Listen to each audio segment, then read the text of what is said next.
disa vendime i ka marrë pas rrëzimit të Asadit nga pushteti. Pse u diskutuar shumë që mund të ishte edhe një lojë mes Erdogan dhe Putin ajo se çfarë po ndodhte në Siri, pa e ditur ende që Asad do të rrëzohej nga pushteti? Në fakt kjo është debatuar në mediat që mund të themi pro-ruse, por në fakt Turqia e thanë të drejtë, domethënë nëse shohim nga ana gjeostrategjike dhe sidomos nga politikat e mregjshme të Turqisë, për këtë dekadën e fundit, duhet kuptuar kjo Denisa që Erdogani ka luajtur sa me Washingtonin, sa me Brukselin, po aq edhe me Moskën dhe marrëdhëniet në thojza vllazërore me Vladimir Putinin ka qenë në shenjesër të Washingtonit, po ashtu të Brukselit, si dihet, sepse Turqia është aleatja më e fortë e këtij rajoni, domethënë për na është një ushtri shumë e fortë në umbrellën e NATO-s, dhe për këtë arsye kërcimi romantik i Erdoganit me Vladimir Putinin vitet e fundit ka qenë pikpyetje dhe në bazë se sa janë dhënë mendime, por siç dihet domethënë tashmë Turqia i ka dhënë domethënë ka bërë divorcin e asaj dashurisë romantike që kishte me Vladimir Putinin dhe e ka kuptuar shumë mirë, besoj unë të paktën, ose kështu mund ta analizojmë në ditën e sotme, që Turqia ka të vetmen rrugë, ajo vetmja rrugë është perëndimi, është NATO, është Bashkimi Evropian, dhe për këtë arsye do të përgatitet duhet Turqia vetë dhe Erdogan dhe politikat e Ankaras do të përgatisin një sofër të mirë në 20 janar, kur Trumpi të vinë në qeveri, sepse siç dihet vetë Trumpi, por ashtu edhe ekipi i Trumpit që janë Elon Musk dhe të tjerët, janë biznesmen shumë të fuqishëm në botë dhe e quajnë turqit, por e quajnë turqit që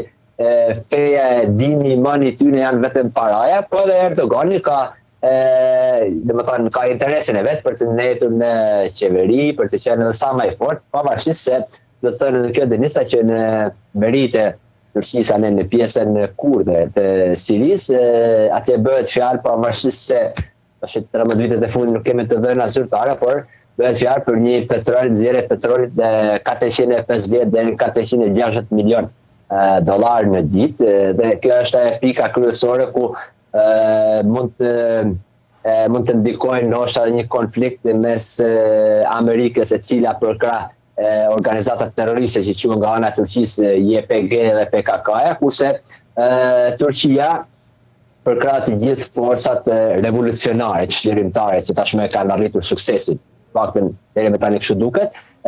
por besoj që vetë liderët pas janarit, besoj që do të ulen do të mirë kuptohen atë, dhe nëse mund të shohim një stabilitet në Siri, edhe pse le shumë për të dëshiruar, duke ditë fraksionet të ndryshme të El-Kaides, të Talibanëve, të Izraelit, të tjera, por besoj që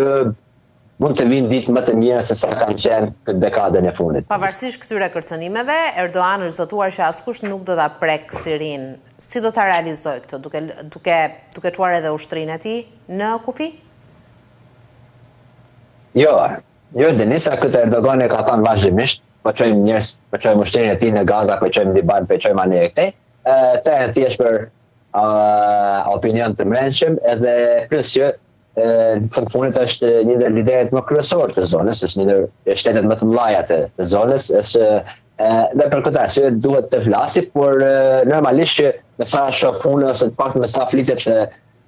në media, duke pa dhe manovrimet e fundit bombardimit që tashmë Izraeli është prit deri në 15 km, 20 km ka ngel afër duke hyrë në Damask. Për këtë duket që është një mirë kuptim ose një marrëveshje jo e hapur, por ndoshta edhe msheft mund ta quhet, mes Washingtonit, Ankaras dhe Tel Avivit. Erdogani me Izraelin, përveç fjalimeve romantike për të ljoshur, si thënë, se mund ta quajmë këtë domethënë opinionin turk, nuk ka bërë asgjë dhe nuk bën asgjë, sepse vetë edhe bizneset ende gazi natyral, karburantet e Azerbajxhanit kalojnë për Turqi, ku ne mos gaboj 50 deri në 60 cent për fuqi ka ardhur nga Turqia, që quhen me miliona